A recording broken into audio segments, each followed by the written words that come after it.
What's up, everybody? Welcome What back up? to the Nerdy Jock Podcast, where every week your host, Kevin Ketchum, the Nerdy Jock himself, and me, DK, That's right, buddy. the co-host, we are covering the brand new The Ghost in the Shell on Amazon Prime. The Video Ghost right in the now. Shell, not Ghost in the And Shell. The Not Ghost in the Shell. Mm-hmm. Not Ghost in the Shell, not Ghost in the Shell 2 Innocence, not Ghost in the Shell Standalone Complex, not Ghost in the Shell Arise, The Ghost in the Shell. And as you know, if you've been following this podcast, every single week, Kevin and I have been watching, we've been thinking about what we saw, and we've been talking about it, and I think it's fair to say that we've found no flaws in this show so far. Dan, I mean, what can I say? Another episode, another great Tuesday. I wake up every morning, get my coffee, sit down to watch Ghost in the Shell, and I say, wow, 10 out of 10, buddy.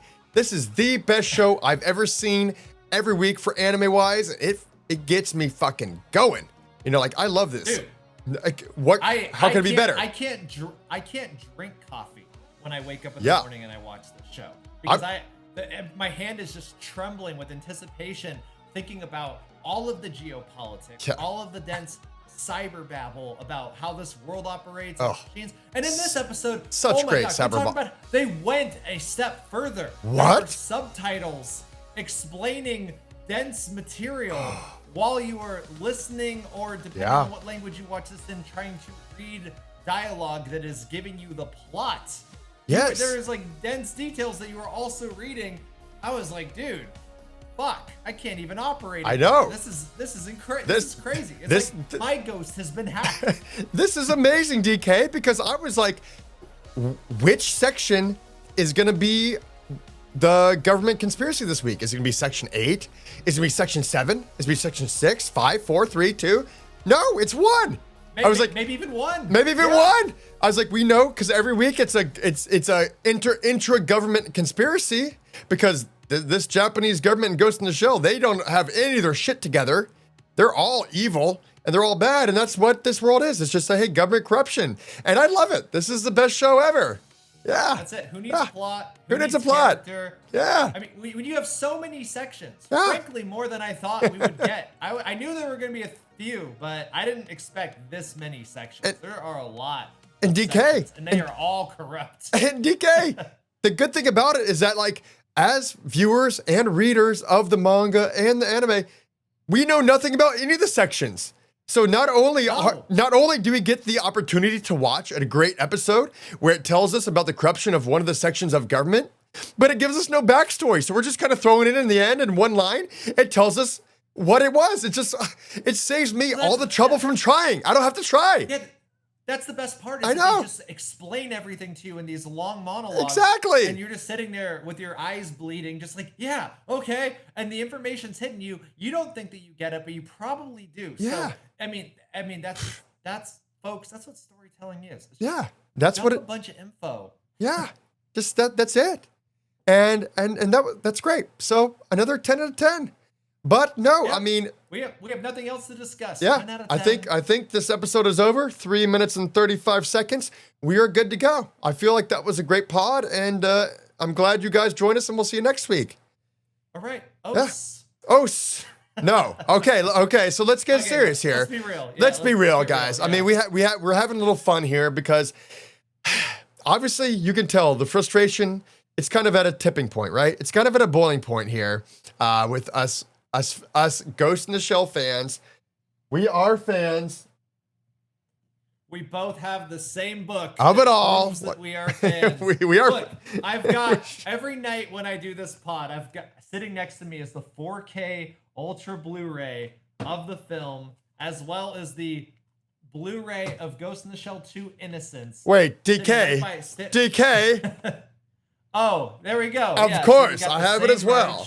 Like, I don't know. Same Okay. Book, same movie. So here's the deal. We were just joking around, but like honestly, not really. That was our view, but we're gonna talk about this in a little more detail. So we're gonna transfer real quick over here. And let's get focused on the plot at hand, right? Can we talk about this plot, DK? Because like, could you recap it for all of us who haven't watched it? Right. Let me give you guys a quick recap as I drink my vodka martini, shaken not stirred. Ooh. Ghost in the Shell. Episode 6, Dumb Barter. Probably a great name title for this episode. I mean, it was from the manga as well, but Dumb kind of is, it's kind of a recurring theme in this show. And Barter, oh man, I feel like such a, there's a part of me that's like, dude, I was like, you're getting kind of cynical now, but it is what it is, man. Okay. Let's hear it. Yeah. In Dumb Barter, Major Kusanagi finds herself at the center of another government conspiracy after an operation nearly gets her killed. But the episode quickly reveals that Motoko is not exactly the innocent victim she initially appears to be. After the opening explosion, she deliberately allows her Section 9 teammates to believe she is critically injured, not because she needs to hide her condition, but because she wants to win a bet against her new boyfriend from Section 1. Meanwhile, the episode's antagonist, Togu Soma, is seeking revenge against Motoko because she previously forced him into killing his own son. Not sadistic at all. As the government once again treats humans' lives as bargaining chips, the episode also asks us to confront something much more uncomfortable. Just how twisted is the Major herself?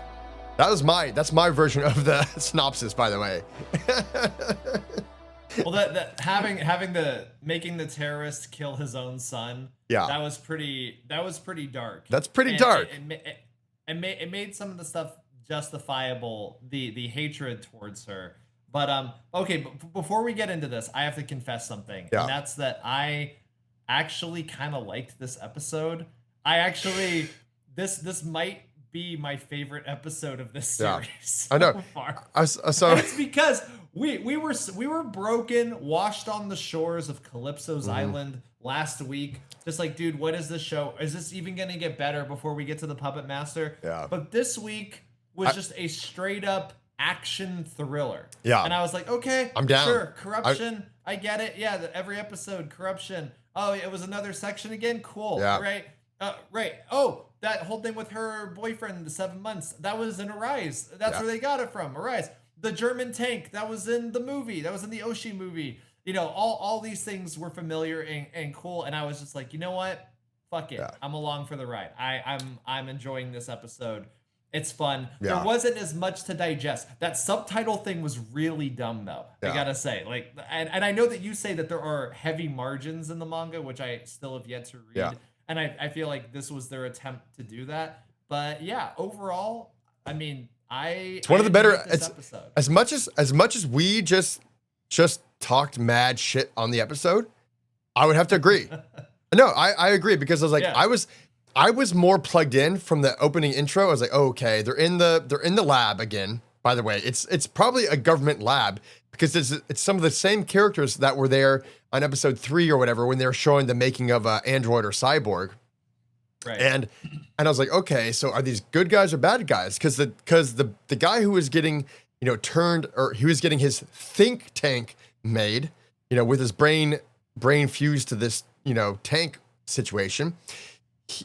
I was like, oh shit, this is actually kind of going to be interesting. And then you open up with Motoko. She's got brown hair instead of blue. That's a big deal, but in the manga, I didn't even know that was her at first. I was like, okay, it's a brunette Motoko-esque character. Yeah. But no, then she just had brown hair the rest of the episode. Yeah, and so that actually is just from the manga, by the way, DK. In the manga on different panels, her hair is color fluid, should we say. So it changes, and it's mainly blue in the manga. Obviously in Standalone Complex, it's purple, and Ghost in the Shell, the films by Oshii, it's black, and this one's blue. But in this episode, because of the manga panel, it had it brown. They actually did the honor and respect to have her hair color brown too, which I actually really, I mean, that's something we'll talk about later that I do really respect.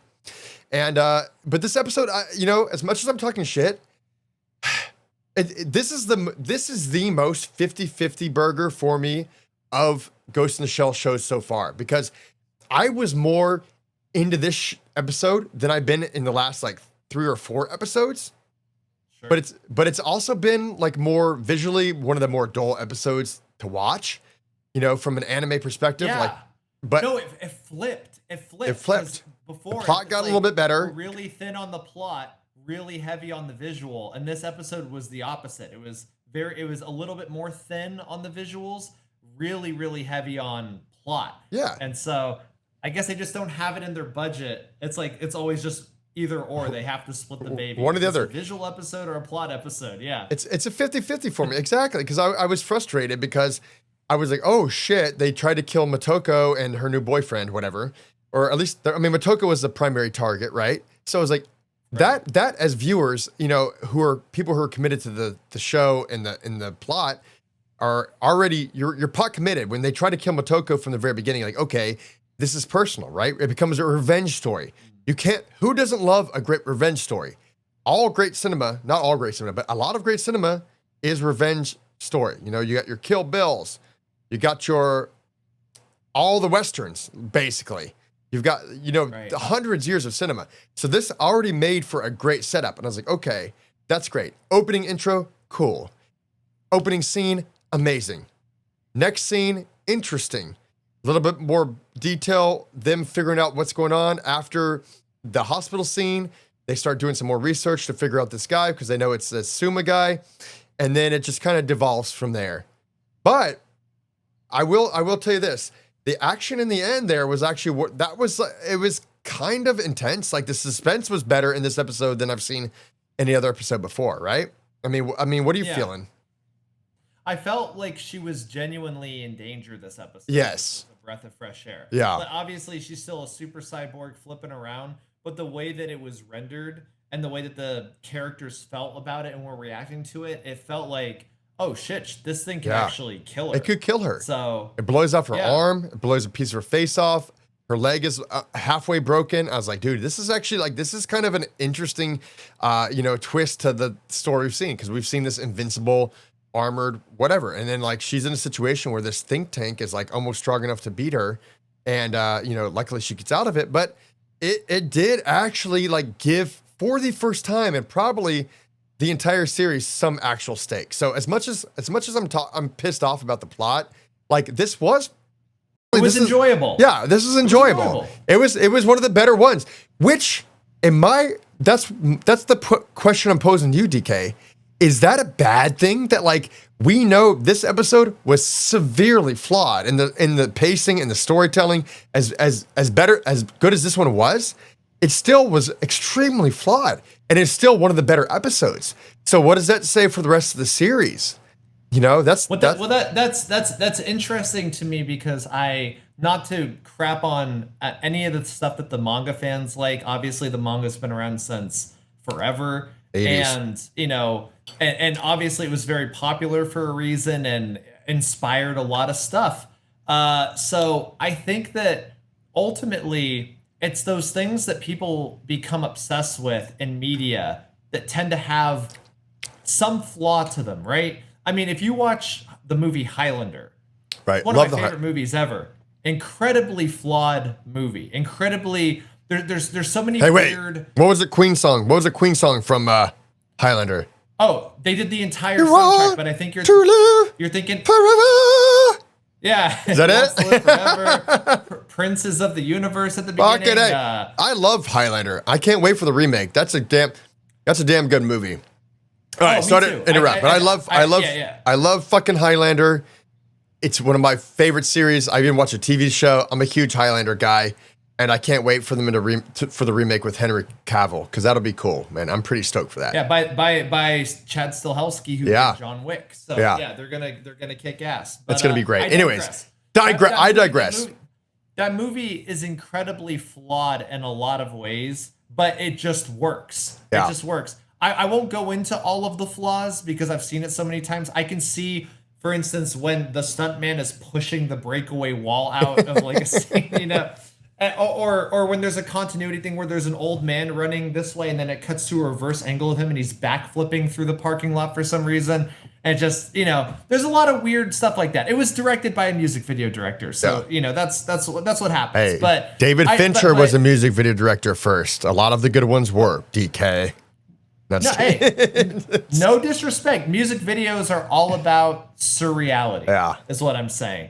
I wonder, having not read this beautiful tome in which you gifted me yet, if this is the same thing where it is this very dense, plot thin, cyber talk, dump of all this geopolitics, but just in pure style. It's so original and cool, and this artwork is just so beautiful and of its time. And I'm starting to realize, looking at these panels and also looking at the character design for her boyfriend in this, very inspired by Otomo Katsuhiro, who did Akira. Like there's a lot of DNA in that in here. And I'm wondering too if this is like, oh, okay, this is that thing. This is Highlander. This is flawed and interesting. The flaws of it help make it more interesting. I don't know. And I also don't know if this is the turning point for the story where the episodes that follow are going to have more stakes leading up to the Puppet Master. You know, I mean, you've read it. Spoiler alert. Not really. We got a couple more. We got a couple more to go. Okay. I mean, I think that's my problem now, because I'm in a situation, DK, where like, there's a real part of me that like, sometimes when you're a fan of anime and you want something to be amazing and it's really just not living up to the hype, kind of like Dragon Ball Daima, like we talked about last week for both of us. But when this one, I just had so much high expectations. And the truth is, man, I love that 80s visual style, man. I love, the record is Lotus Wars. I love Kira. I love Slayers. Like all this 80s, Dominion Take Police by Shiro. Gunsmith Cats. Yeah, Gunsmith. That's all that. Like I love Pat Labar. Yeah. Pat Labar. Yeah, exactly. I'll edit that a little bit because that was a long pause, but I loved all those styles. So like this actually for me is like comfort food. Like for me, watching Ghost in the Shell on Prime is comfort food. And the truth is, sometimes comfort food isn't going to be gourmet. It looks gourmet. It should be gourmet, but you taste like, oh, okay, that's more TV dinner. And like, I kind of feel like a lot of times in the plot, like that's what I'm dealing with. I'm like, man, this is dense. This is filling me up pretty quick because it's hard to take in. I've got to watch it 3 more times to really figure out what's going on. And am I enjoying eating this, taking it in? I don't know. But like the visuals, it's so appealing to me that like I want to take it all in. And so like is it, if I may interject, is it one of those things where you just want to go out and you just want a plate of fried chicken with mashed potatoes? Yes. But you stumble into a Michelin star restaurant and you see it on the menu and then you order it and it's potato foam and chicken noodles. Like they turn the chicken into noodles and the portion size is that big. It's like this and much. You know that this much. Yeah. And you know that it's art. And you know that you appreciate the work and the craftsmanship that went into it, but you're like, God damn it, I just wanted to shove potatoes into my face. Yes. I just wanted chicken. I didn't. Is that what this is? This is. I think it's what it is, man. Give me some Popeyes. Give me that fucking Popeyes, man. I don't need that gourmet shit. Give me the filler. Give me that stuff that makes me feel good. Because like the truth is, it's not the plot. It's not the fault of anyone who's making this because it's a direct adaptation of the manga. But the fact that the plot's just not really. I mean, this is and I'm sad because I'm talking about the plot, and this is probably one of the better plot episodes. But the fact that it's just not like connecting, or it's like it's all tied together in one sentence in the very end after a 24-minute episode of like what's going on, cut to this, cut to that, cut to that, cut to that. It's just like it's getting tedious in a way, and it's like, dude, I was like, just give me like a whole episode of like gravy, some mashed potatoes, some deep fried chicken, like a whole 6-piece wings, like put it on there for me, man. I want to want more of the Major's harem. I know it. You want more of give me more episode 2. Give me more of that stuff in the show. I love the harem that Major has in episode 2. That was great. I was waiting for that a whole long time. Where's episode 3? One of those episodes, but it was great. I just need more of that. But it's like the plot was actually better. Like that's what's frustrating me. It's like I didn't leave happy, DK, and I don't know why. But the plot was actually more intense. I was actually more engaged throughout the whole episode. I was actually like, oh crap, there's actual stakes here. But at the end, I feel like it was that gourmet thing, that little one bite, and you're like, oh, that was good, but I want more. I need more. Maybe that's just me being greedy because this is the manga and they're doing it justice. And like, and it's Science SARU, yeah. I mean, Science SARU. Beautiful. But I think that you and I both, based on the trailer, were expecting an experience that was the feeling that the trailer gave. Right. And ultimately, yeah, that's not the experience of the show. The experience of the show is just very dense, very artistic, very smart, I will say. You know, there's a lot of interesting concepts. That whole breakdown at the beginning about how the brain interprets sensory input in the think tank, you know, the external brain. I was like, that's really smart. Like, I can tell again that the author, Mr. Shiro Masamune, is obsessed with these details and loves that stuff, and it's cool. But, you know, often, you know, just some thin, weird, nonsensical thing about this person betrayed this person and this government is doing this and all of that. But I did like this episode. Like I said, I was like, this episode was an oasis. But I agree with you that, you know, we're too late into the show for an oasis to appear after so much other crap has happened. So.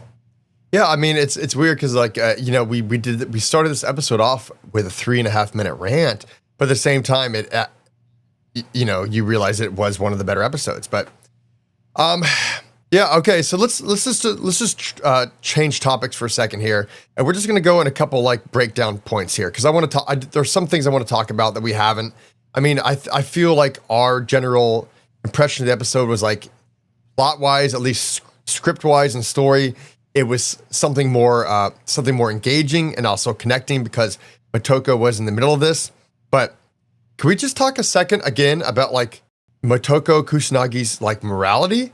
Like this, she's a little bit of a sadist, man. Like this she's a crazy, you know, cyborg. I mean, she's got a human brain, but man, this woman is twisted in this show. Well, yeah, I mean, we knew that from the first episode where we think she rescues a kid. And then she's like, nope, I'm not rescuing you, kid. You got to go rescue yourself. And then he becomes the dictator of that orphanage that he lived at.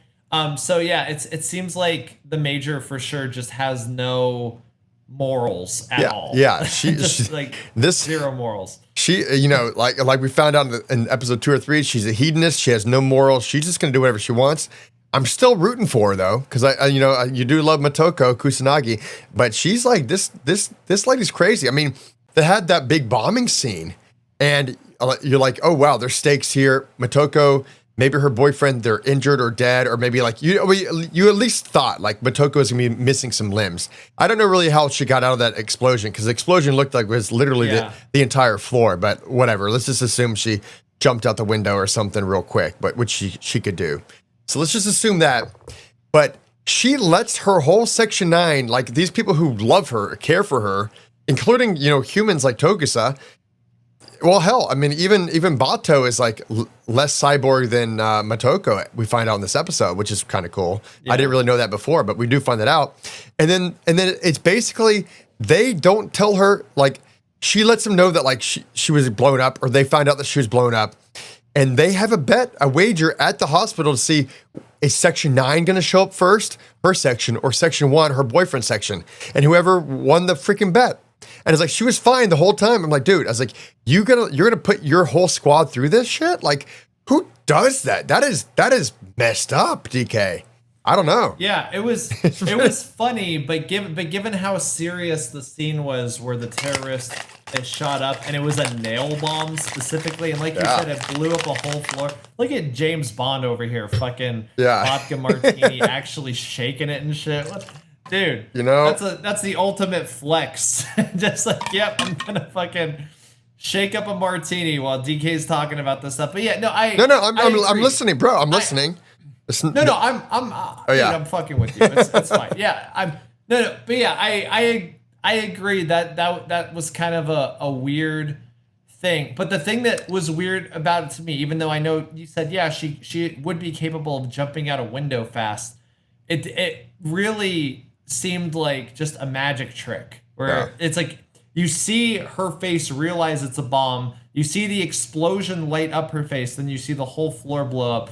Instantly. She doesn't have a scratch on her. Yeah. She's got nothing. She's fine. Her boyfriend, I don't know if he's cyborg or what. I mean, I think he's got to be. I mean, do you think he is? I mean, if you have a baddie like Motoko Kusanagi, you got to be having some cybernetic enhancement of some kind. Enhancements I feel, there, right, DK? 7 months. Yeah, That's exactly. That's the longest she's had any boy around. She likes the ladies too. Yeah. So he's got to be working with something pretty impressive. So they're getting noise complaints. Yeah, they're getting noise complaints, but I'm glad you mentioned her boyfriend again here. Like, can you explain to me what the hell happened there in the end when he realizes like, oh, his whole section was there to basically capture Motoko and give her away to Suma, just so he can get revenge on her, but also so he can give them information on the Project Anaconda. Is her boyfriend just really stupid, or like what is going on here to where they feel that like, is that just another plot armor? I mean, what's going on here, man? Kevin, I don't know is the thing. Like, I watched it, I heard the explanation. I was like, okay, section 1 they made a deal with this guy. For this They guy, made a deal right? with this guy for something, for Project Anaconda, and they didn't alert anybody. And but I don't know how the boots on the ground didn't know that they were there to get her. Yeah. When they were clearly there to get her. Because he was surprised. He was like, "Oh, babe, what?" Everyone else in my squad knows we're here to get you, but since you're dating her, if you work on a team with anyone, it's like, dude, your boy's gonna say, hey man, like I know you didn't get the top secret brief here today, but we're actually here to capture and kill your girlfriend. Maybe you're gonna give one of your boys a heads up. Is this the government corruption so bad here where no one just gives a shit about anyone? That's why I love it. I guess that's why Bato and Togus are the best, man, because they do care. That was stupid, man. That was just stupid. It was very convenient. You have to put yourself in the position where you are on a mission to kill somebody, and you're like, okay, great. Who am I here to kill? Well, we can't tell you that. Mm-hmm. It's like everybody else knows. You don't. Go kill them. Yeah. Who? Go. Just do it. It's not your like popping around the corner with a gun, and it's like he doesn't know who's gonna be there. It's like, is it you? It's like, are you who I kill? Motoko. It's like, what's she doing here? I'm like, well, that was the mission. Like, I don't know. I mean, that's just that's what frustrates me. Was it a thing if he's a cyborg? Okay, now we're doing the thing that historical revisionists do, where we're just writing it ourselves to try to make the hypothesis of the thing fit. But it's like, the thing is that he's a cyborg, so in his mind they put a different target or something. But then the second he saw Motoko, he was like, hey, that's not who I was here to kill. And then he realized, oh, it is who I was here to kill. They just put a different target in my head because they knew we were banging or something like that. I mean, is that perhaps what happened? Am I writing it too much to try to make it fit? Because again, you asked the question. My answer still, I'm just like, I don't know. Sure. I don't know. Yeah, something happened. That's all I know. Yeah, I mean, at this point, I think there's a whole other podcast out there for Ghost in the Shell that's breaking down the science of Ghost in the Shell.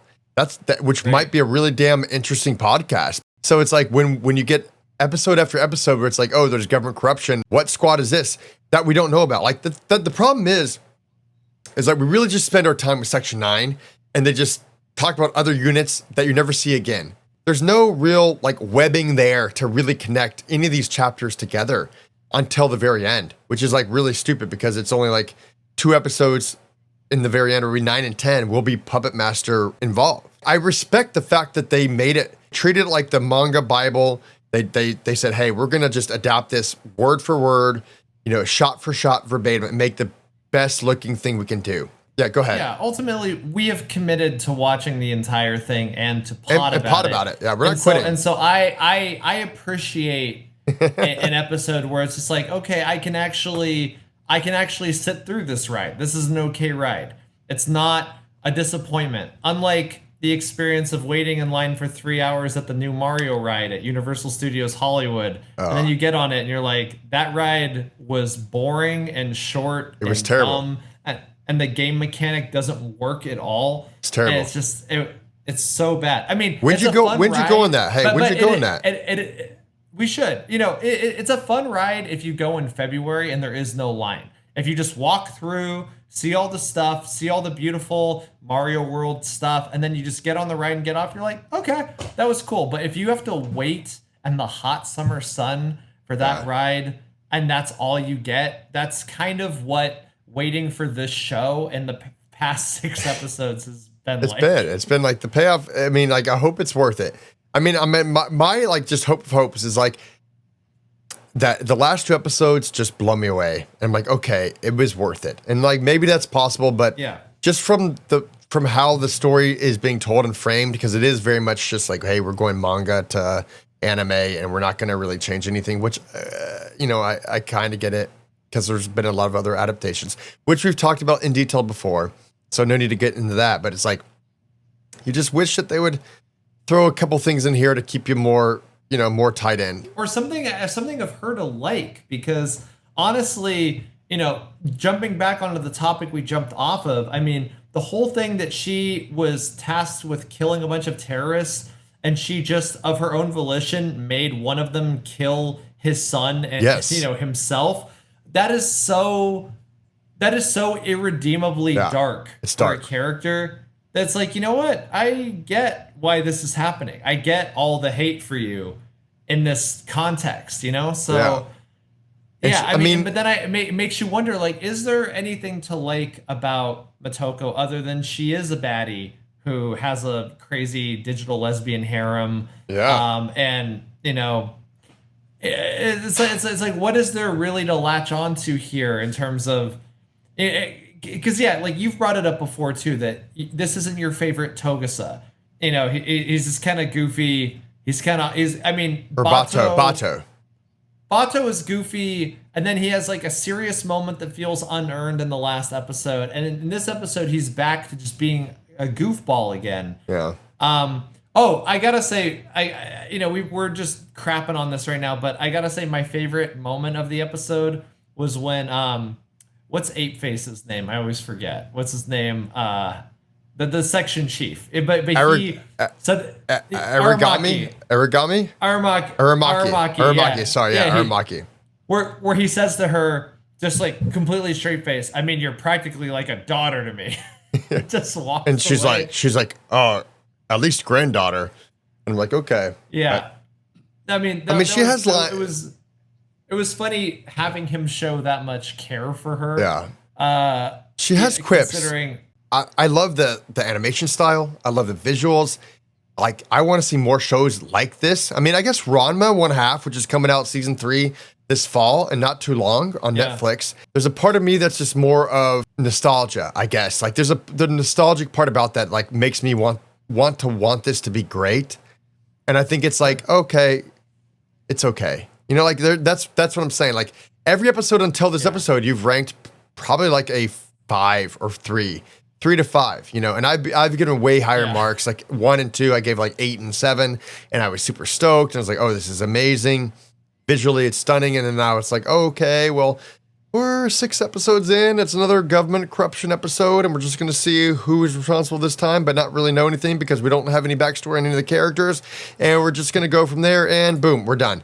And like, that's kind of how it is. And it's just like, dude, it is kind of getting taxing on me. Like, I mean, but you and I are on the same page where we came for story, and there just isn't one.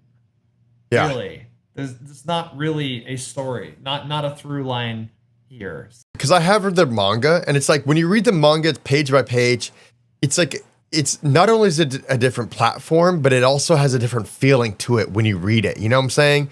You watch it, and it's very much a direct adaptation. I mean, I give it all the props in the world for being the best manga to anime adaptation I've seen as far as this kind of stuff goes. Like, it has been very, very, very respectful of the source, which is one of Kevin's, like, you know, if like I had a 10 commandments of anime, I always give more faith and love and respect to the ones that are faithful adaptations of the manga, you know, to the anime. Obviously, we have fillers in all of our favorite series grown up at, but now that I'm at the point where I am in my anime fandom, where I can watch, you know, the Solo Leveling, which is 10 episodes, or Ranma half, which is 10 episodes, or Dawn to Dawn, 10 episodes. Like, I can see all of it, and it's just chapter to chapter. And this show gives us that, but it's also just, it's not fulfilling. I mean, like, it's not fulfilling in the same way. I don't know. I'm almost a loss for words. So the answer to the question is this is who Kevin would date and not this baddie who Bro. is always. I mean, Kevin, I know I'm married. I'm married. I've got a beautiful wife. I'm married. All right. Watch yourself. This one is, constantly finding excuses to be naked. Be naked. Exactly. So, anyway. Oh my God. Well, okay. Yeah. I feel like we've picked this episode apart enough. I mean, yeah. I don't know what I don't. The bone is raw. There ain't not much more there. And the thing is, what I'm worried about, Dan, is like we got 4 more episodes to go, and I'm like, have we picked this bone raw before we even get to episode 7? I mean, like, I was like, I want content here, but it's 44 minutes in, and we'll see how many people watch into 44 minutes. Because I odds are, look, not that we're hate watching this show, but hate watching stuff is a vibe on YouTube. It's a vibe, man. People just want to hear us hate on it, even though I feel like we're. I love it. I love it. I mean, that's why we care. Science SARU, they're incredible, and what they I love them. They're the best. Is really, really good. It's just like. Maybe it hasn't been adapted so far because it's unadaptable. Like you said, it works better on the page. Maybe it's a story for the page. Yeah, and that's a lot harder. Yeah, I mean, I just like Watchmen. Watchmen, like you either like the movie or you hate it, but it's definitely from a comic book that is unadaptable in and of itself. That book is so dense. So dense, man. Yeah. So anyways, what would you rate this episode out of 10? It's so crazy because I started talking mad shit on this episode as the podcast opened. The truth of the matter is I give it like a 6.5 because the story was very intriguing and but it kind of drops. It's like a 6.5 down to like a 3. That's kind of how I feel, and it's one of the better ones. Which is sad. It's sad because I wish I could say more positive things about it, but it just, I don't know, man. I'm kind of frustrated. But what do you think? How are you feeling?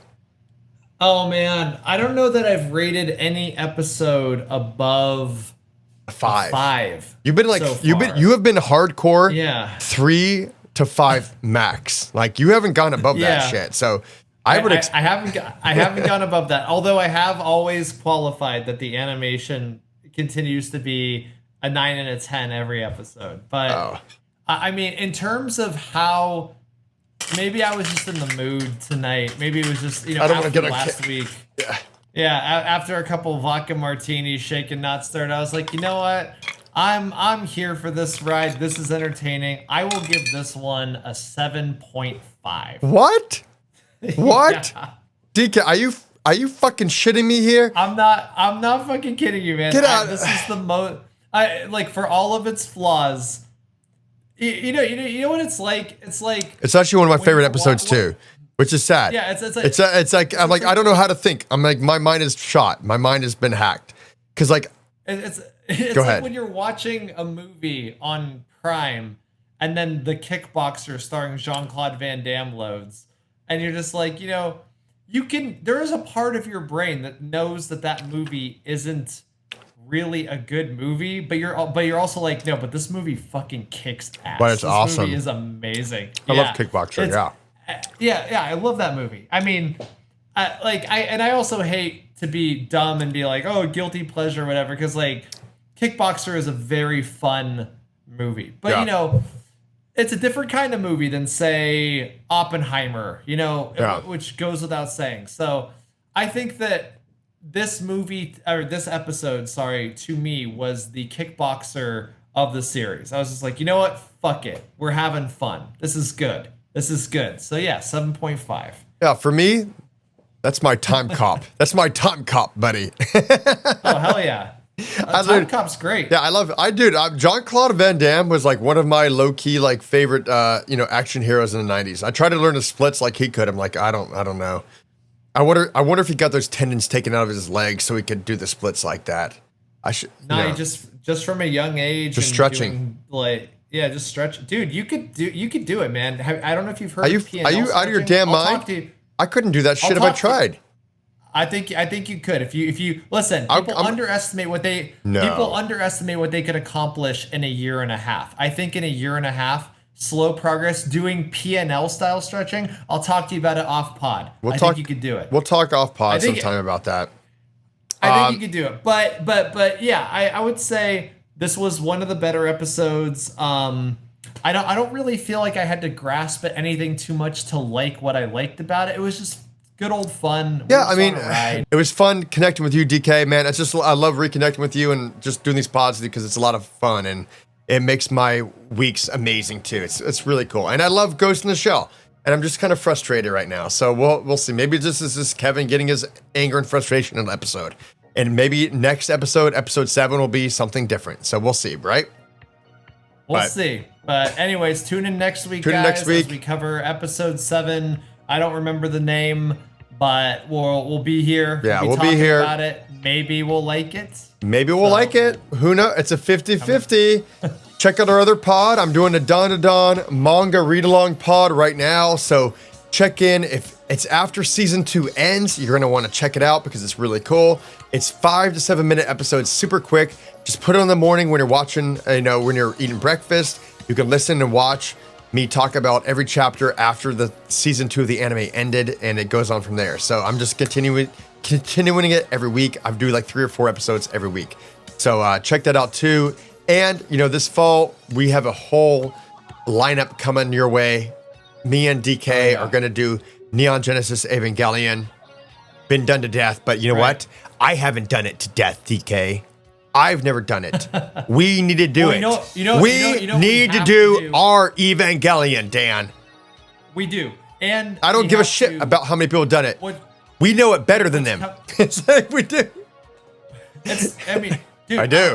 Again, like I said last week, it's my show. Evangelion.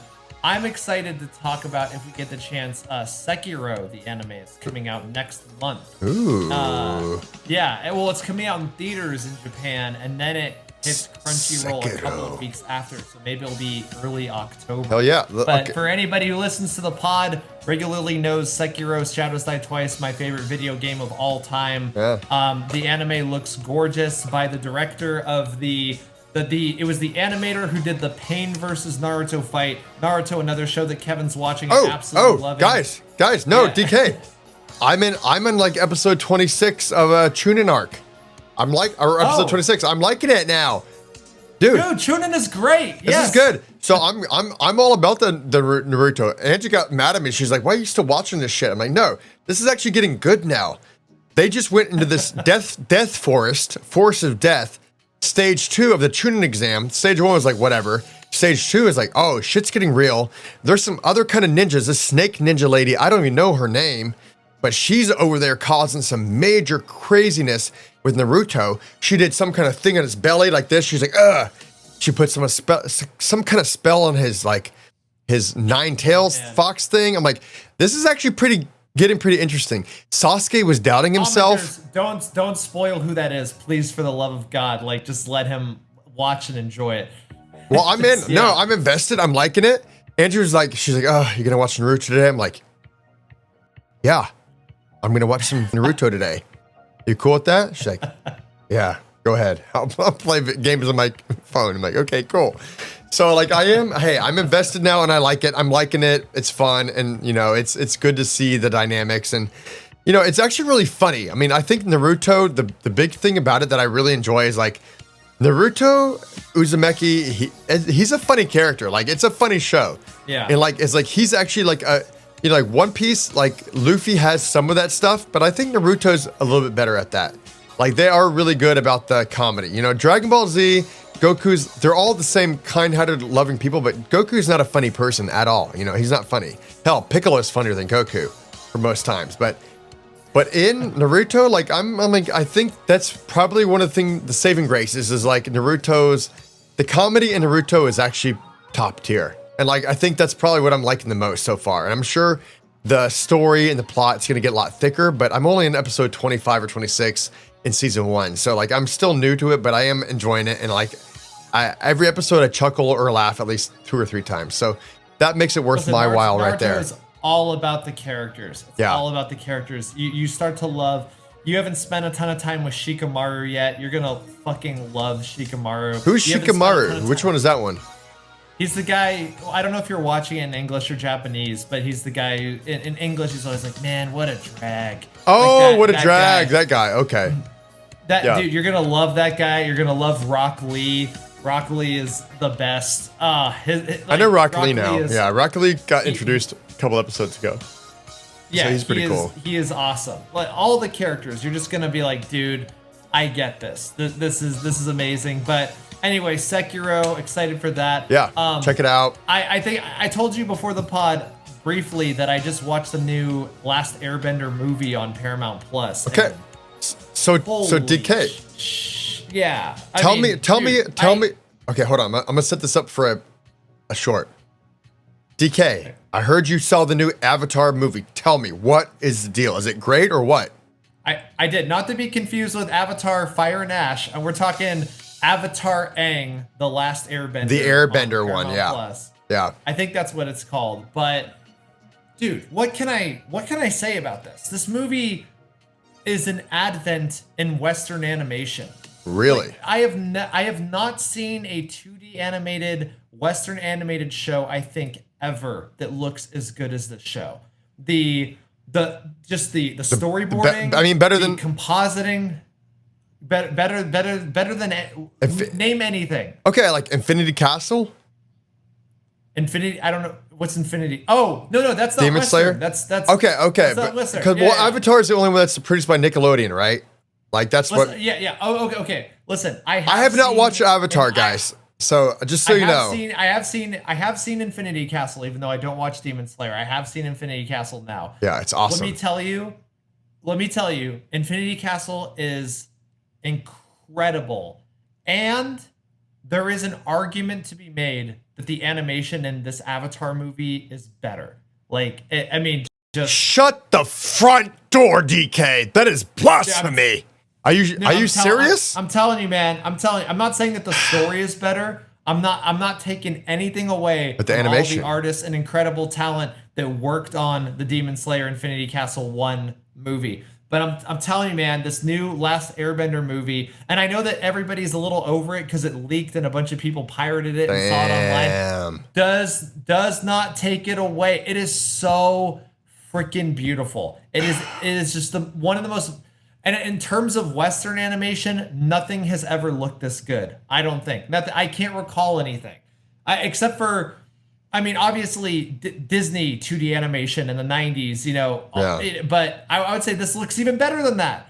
It's so good. Bro. The fighting is anime level. The compositing is on par with the colors and shadows and the rendering of something like God, what was that League of Legends show again? Arcane. It's like it's like anime and Arcane had a baby and made this movie, and it's so incredible. 10 out of 10. Just in terms of the visuals, just watch it for that. If you don't know the story, it's so freaking crazily good. Just so you know, DK, I canceled my subscription to Paramount Plus like this morning. Oh. Well, I know I probably still have three to watch it over here. I literally did. I went through my my Apple accounts and was like, okay, I'm just unsubscribing to stuff I haven't done, and I pressed it. So I probably still have like a week or two left. So maybe I'll just watch it because I need to. If the animation's that badass, maybe I'll just. I haven't seen the show. I thought about it, but I was like, I don't know. Didn't feel like I had the time. So I'll check this movie out because maybe it's freaking awesome. So. I don't know. So that's good. We got a lot of good stuff on the horizon here. We got Neon Genesis Evangelion pod coming. We got to finish out Ghost in the Shell pod. We've got Dragon Ball Remake Beerus coming up in September or October this year that we're gonna do. We just got a full slate. We got Ranma season 3. I think we need to do I think we should do Ranma. Dude, I would love to talk about Ranma. Yeah.